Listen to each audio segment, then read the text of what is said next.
Those of you who got an invite, welcome to Nerd Prom. No matter where in the world you are, we're all Nerds International. With the hyphen. Alright, YouTube, it's Mr. Mean coming at you from very swampy, gloomy, storm-ridden Beaumont, Texas. We're about to get some rain. I got tropical depression, storm, thunder. I don't know. I don't give a shit. Mr. Mean doesn't care about a little rain. I can swim. Fat floats. We're going to try something a little different today. One of my viewers had requested that I do a review of Amethyst. And I have it, but it's in a box somewhere in the 28 moving boxes that are piled high, 4 boxes deep in 2 different closets. Needless to say, Mr. Mean is not digging through the boxes. But what I do have is I do own the PDFs. And I actually use Video Pad Editor by NCH Studios. This is Video Pad Professional. And one of the things it can do is it can record my desktop. So what I'm going to do is I'm going to pause this video, or actually stop it, and we're going to fade into the other video. And I should be able to record sound. This is the first time I'm trying it. Obviously, I'm not live, so I'll try it out. If it doesn't work, I'll cancel it and redo it another way, or futz with it. But anyway, hopefully you guys will be able to see my screen, and we'll go through it together, and we'll go from there. So we're going to pause this one. This is Mr. Mean. This is the video du jour of Amethyst role-playing game. I have both editions. I have the Savage Worlds edition, and I have the 13th Age edition, and we're gonna take a look at both. So bear with me for a second, and I'll be right back. All right, YouTube. This is Mr. Mean. I told you I'd be back, and here we are. We are recording the Amethyst screen. This is Amethyst Untamed. This is the Savage Worlds version.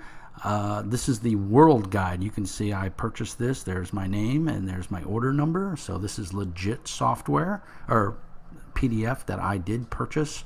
Like I said, I'm not a big fan of the pirating, but I understand some people have to do it because they can't afford it. My opinion is, if you can't afford it, don't buy it. But hey, I'm not everybody. So anyway, this is by Deus Ex Machina,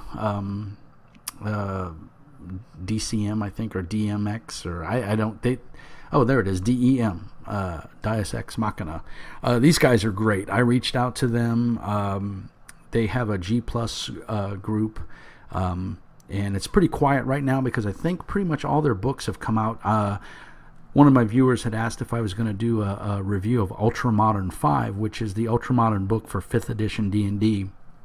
The short and sweet answer there is no. Unless DEM wants to send me a free copy, I will not purchase it. I don't play 5th edition. I don't play Modern. I'll be more than happy to review it. If they want to send me a PDF copy, I'd be more than happy to do a review of it. I think they make fantastic products. I do have their 13th Age version of this as well, but I only have it in a hard copy. I thought I had it as a PDF, but I do not. And like I said, I think DEM makes great material. I'm just not a 5th edition fan. It's not a bad game. It's just not the game for me. So if they want me to do a review of their product, they'll send me a copy, and I'll be more than happy to do it. So if you know the guys over at DEM, send them a Facebook message or whatever and let them know that if they want a review, I'd be happy to do it. But as I've stated in all my other reviews and product that I've been sent, I do fair reviews. They're unbiased. If I think your game is crap, I'll call it crap. If I think your game is awesome, I will call it awesome. As the guys that did the hack of Fantasy Flight's Star Wars Edge of the Empire know, I gave them a glowing review because I think their game is awesome. And as a matter of fact, my friend, who is also a GM, is actually planning on running it for us one night when we have a free night. We play, as a group, we play a lot of different games because we're all of the mind that we have all these different games. We should give them a try, and I really like that idea. It's a big thing with me, so I really like it. So anyway, let's get into this. This is Amethyst by Untamed World Guide. So this book, when you buy it, It comes as 2 copies. You get the World Guide, which is a generic overview of the world, and then you get the Player's Guide, because this is using the Savage Worlds mechanics, and so they have licensed, under the Savage Worlds license to do the rules. And man, you talk about, they did a great job. First of all, let's go over the art. The art is fantastic in this book. There's a number of different artists, and I've said it once, I'll say it 100 times. If you don't have a cohesive theme to your art in a book, a game book, it's doomed to failure. I don't know of one popular RPG out there that has shitty art in it that does well. You can have the most awesome mechanics, the greatest game system in the world, the most amazing world, but if your art sucks, the game is doomed to fail, because we eat with our eyes, as the old saying goes, even in books. For the people that, even if it's a PDF version or an electronic version, or if it's a Dead Tree edition, you want to see cool art. Now, again, cool art is subjective to the person viewing it. I think this is awesome. Some people may not like this, but I really like this art. There we go. Here we have the official Savage Worlds licensed product and all of our credits. I don't have my glasses on, so I can't read that tiny little print, but I wanted it to be full screen so that everybody could see it. Here's our table of contents. It's a chunky book. We're coming in at 178 pages. I printed this off black and white, and I took it to my local copy store, and I had it spiral bound with a clear cover and a black back. I think it cost me like $4 or $5, and it's 2 books, so it's quite a chunky tome, and I would recommend you split it into 2 different copies, as I believe is intended. I don't know if the hard copy, the Dead Tree edition, comes in 2 separate books. I haven't physically seen it anywhere. The 13th Age edition is a physical hardback book. I do have it, but like I said, it's packed away. So this review is going to focus mainly on the Savage Worlds edition. What is Amethyst? Amethyst is really cool. It's been done for, I think, 3.5, 4th edition. I think they've actually done 5th edition now for D&D. They've done Savage Worlds. They've done 13th Age. I'm not sure if there's a Fate edition, but I think it would be cool to see it in Fate, but I'm not sure. These guys, the publisher's real low-key. They're pretty quiet. They don't spam you or anything like that. You don't get 800 emails a week saying, ooh, buy our product. They're pretty low-key, and I think they've put out, like I said, a fantastic product. It looks great. The art is consistent. The theme of it is consistent, and you just flipping through the images, you get an idea of what the game is all about. The fiction in here is really good. It's very well written, and it tells a very good story. So basically what happened is there's 2 dragons, and think of these dragons as basically gods, and they have been fighting for ages untold, and they come to Earth. And one god is entropy, and the other god is basically chaos, or good. Yeah, good and entropy. Entropy could be interpreted as chaos. It all depends on how you look at it. A change can be considered bad. And what happens is the world goes cattywampus, goes to shit, basically. And there's little pockets of technology because the Fey world has come back to Earth. So we have orcs, we have goblins, we have fairies, we have elves, we have vampires, we have ghosts. All of this has come back, but unfortunately, with the coming back of this immortal realm, as I like to call it, it has caused chaos with technology. And basically anything above the fantasy era of technology doesn't work properly, or has a good chance to go Tango Uniform. If you don't know what Tango Uniform is, that's a military term that usually correlates to tits up, meaning it's bad.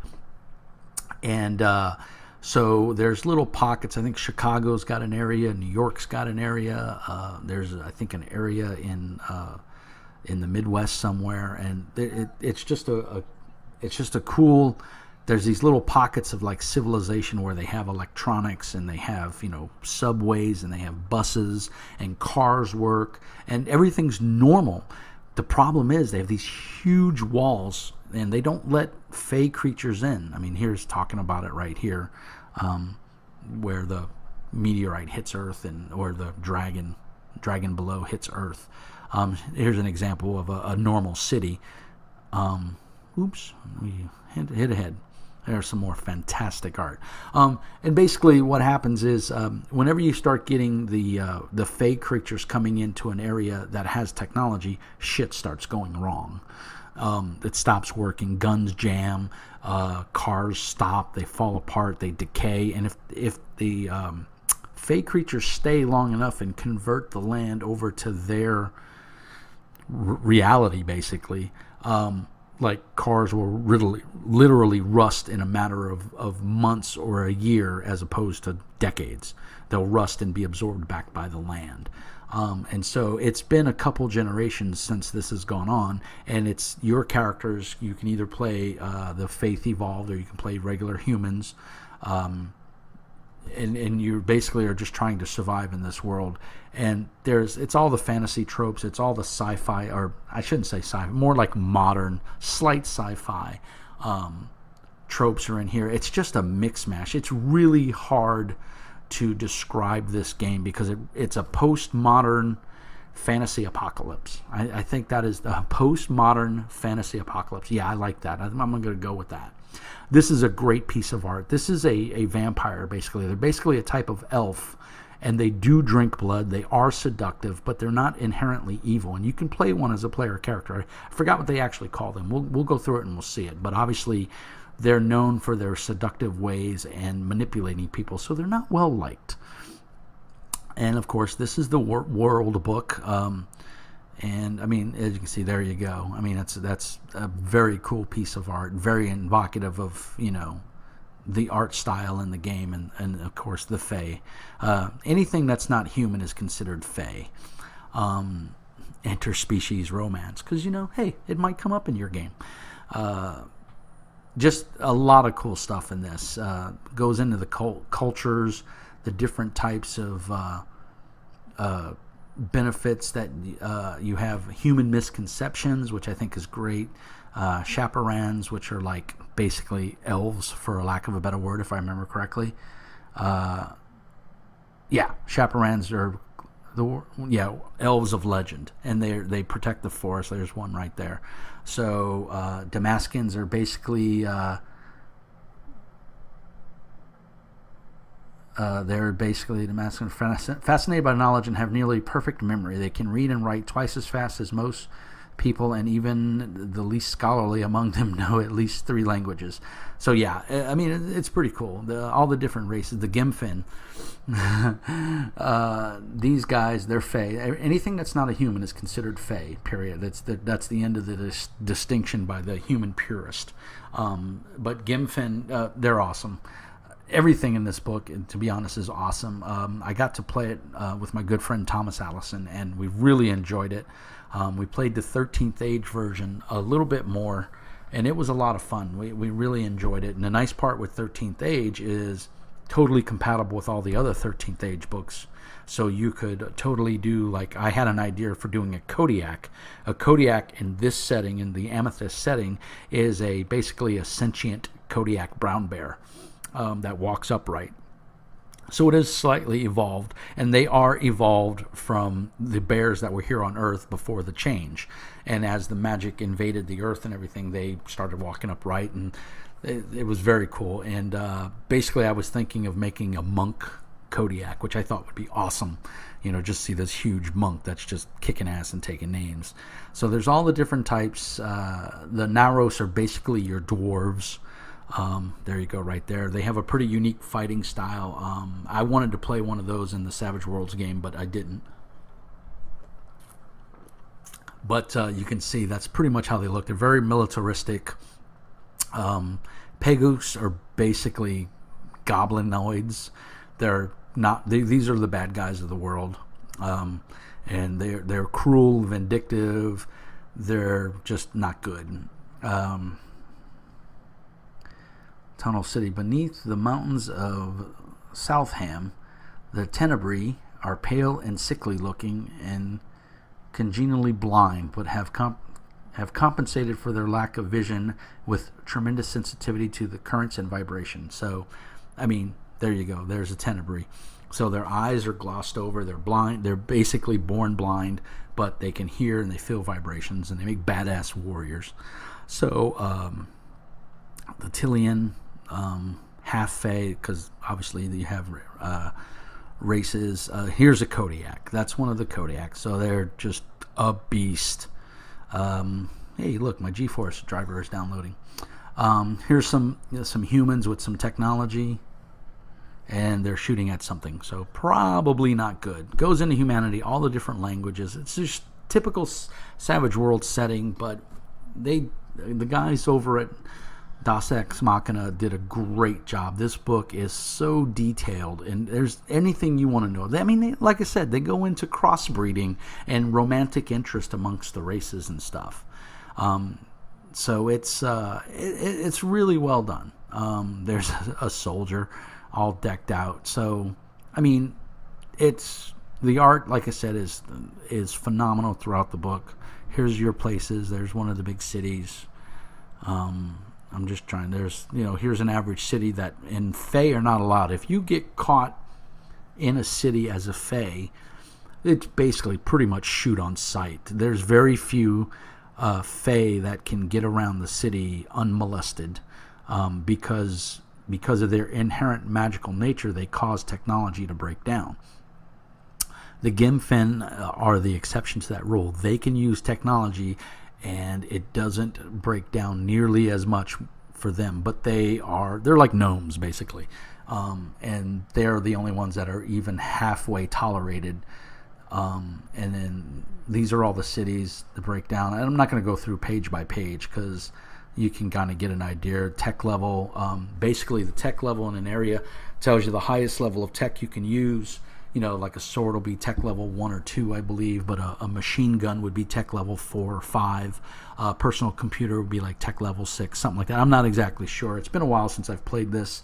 Don't quote me on it, but you can obviously pick up the PDF and read it, or buy the books if you can find them in your local game store, or order them straight from Dem. I mean, that would be the best thing. York is obviously New York, 35 million, and tech level 8-1? Look, my computer's doing all these updates. Only when I record. Tech level 0 to 1. So there you go. They keep it pretty pure there in New York. There's a great picture. There's a dragon. There's monsters. I mean, all your typical fantasy monsters. Technology's reverted back to lower levels. So like a digital watch isn't worth squat, but a watch that you have to wind up every day, that would get more money because it's less prone to breaking than the digital one would be. But like I said, there are some cities where technology is normally fine, and you wouldn't know that the outside world has gone to hell in a handbasket. And here's some technology breaking down and stuff like. I mean, it's very well done. I mean, they break everything down in this game. They break down the human cities, the Fae cities. They give you everything you need. Black libraries, areas of learning. It's just phenomenal. I mean, you can see the quality of the book. The art is consistent. The page bleeds are consistent throughout the book. The soldier down there in the powered armor, and then the vampire chick, and the sword. I mean, the art is top notch. The Lich King. I mean, just all kinds of stuff. Magic goes into magic because you can cast magic. Why not? And they go into all of it. So this is basically the world book. Talks about everything that revolves around the world. Optional rule for saturation points, forbidden magic, alchemy, artifacts, magic items. It just goes down the book. And it's really well done. And like I said, when I printed the book out, it looked amazing. I just did black and white. So let's, we've gone about halfway through the book. Let's see if that's fit visible. Oh, that's too much. Fit page, there we go. Yeah, here's some dragon. There's, this is telling you the lineage and everything. All kinds of stuff. So these are pugs. These are basically your goblins. They're sadistic and vicious, and they're not very nice. And of course, they're cowards. if they outnumber you 2-1, they'll stay and fight. The moment they start losing, they'll haul ass. This is a pug queen or a pug mother, and basically all she does is give birth. Now, she's a badass. If you run into one of them, you probably want to run, unless you got some heavy artillery. Dojin are basically aquatic. I don't even know what you call them. They're gnarly. Don't run into them. Stay away from them. There's a dragon. There's all kinds of dragons. And, they give you the stats for them and everything. So it's nothing hidden. A banshee, there's a couple monsters in here. Good stuff for the GM. There's a Kodiak, and I'm not sure I think that's one of the dwarf races, I believe. The dwarf, it's a half-breed dwarf. I remember reading the story. There's another Kodiak tearing up some food. There's a big dude in the mobile anti-Ekin exosuit. This is a suit that has technology been warded against magic. So it's made to go into the world, and this is pretty much a bad guy.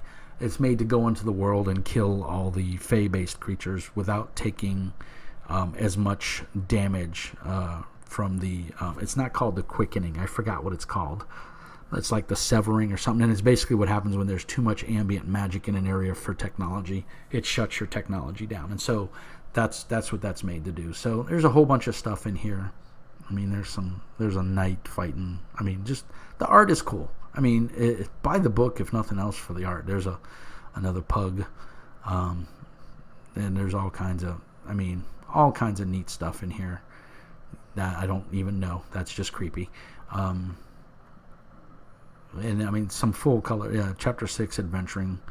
Yeah, make a new character at that point. You're fucked. So all kinds of neat stuff in here. Just goes through, they do recycle some of the art from page to page, but it's nothing that's overly done or horribly done. So just cool stuff. So that's the world book. So now what we're going to do is we're going to go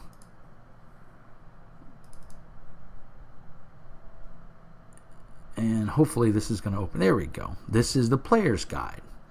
So let's make it full page. There we go. Great cover. I mean, I think that art is so evocative of it. And of course that's that same piece, but this is the Untamed Player's Guide for Amethyst. Same art. There's your credits page. There's your contents, and we're looking at 188 pages.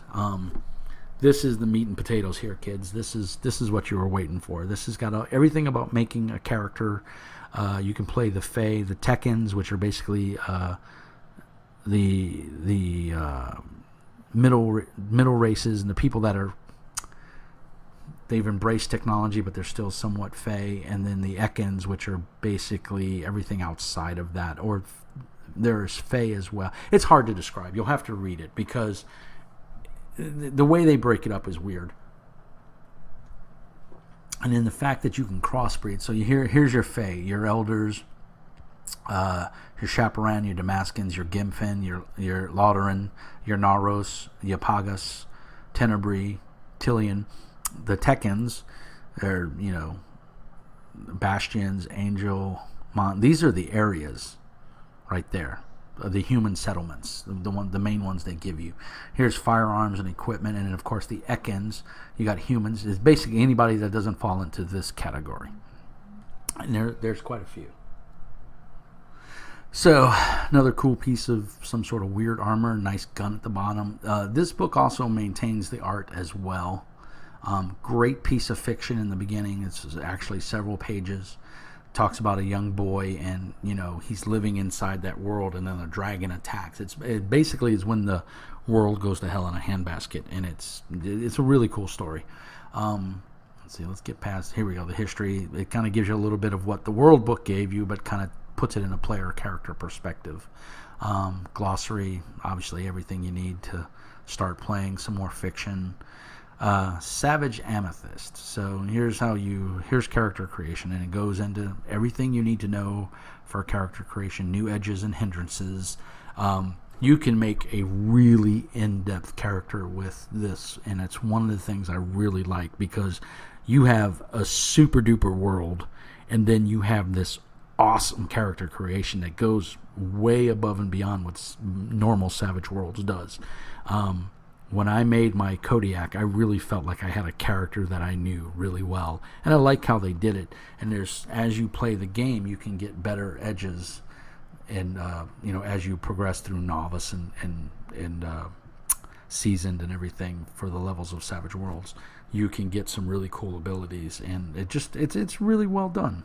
So I'm not going to go through the whole player's handbook. It talks about the Fae in each race. Let's see. Let's just jump through here. Here's the Gemfin species abilities. Everything that they get gives you their basic, what they look like. There's a dude's loaded for bear. Laudering, I can't even say it. There's your dwarves. The Pagus. So you can technically play a Pagus if you wanted to, but I don't know why you'd want to, unless you like playing the underdog. These guys are just weird. There's your blind people. So all kinds. There's your vampires, and basically, like, she's totally seducing this guy, and the vampire's like, "What the hell? He's with me." So just cool. And of course, you've got all your magic and everything. And then you got the tech and human species tree, and this is where you can make your total guy in powered armor and everything.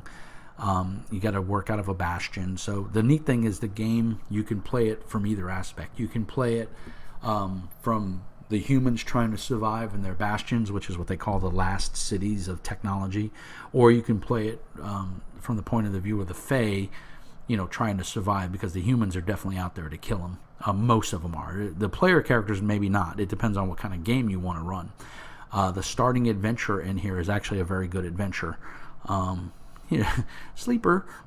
So yeah, really, really well done. Again, that's another piece that was in the World book, but it's in this book. And there's all kinds of stuff. They take their guns very seriously in this game, and they treat them very well. And basically, if I remember correctly, if you try to shoot somebody and you roll a 1, you have to roll for disconnect. That's what it's called. And there's modifiers and things. There's edges and hindrances you can get for disconnect. It's very cool. And basically, so yeah, your gun can fall apart. Look, I mean, they took the weapons here very seriously. And I mean, look at that. That's a badass sniper right there, and that's a big gun. So, and there's all kinds of edges and hindrances that you can get for your backgrounds, specific firearms. I mean, look, it's a cool game. Powered armor, just everything you could want. So you could totally do this as Shadowrun if you wanted to. If you wanted a Savage Worlds Shadowrun, this game would totally do it. If you wanted a Savage Worlds Cyberpunk, you could even do it, because you don't have to use any of the Fae race. You could just use the humans. But I would recommend you do, what's the other game? I can't think of the game's name now. But it's their cyberpunk game. I can't think of the name of it. There's an awesome picture of some super duper armor. Huge guns, medic. I mean, there's everything. This is one of the Land Shark. This is I think the vehicle you get in the starting adventure. Don't get excited. It breaks down and you're screwed. But or the Nomad, I can't remember. But these are huge vehicles. And then you got your motorcycle. There's just all kinds of cool stuff. Look at that. Hammerhead. And you can get this as a player. This is something you could get. So, just be careful where you go, because it may not work. So, lots of cool stuff. Great tech trees.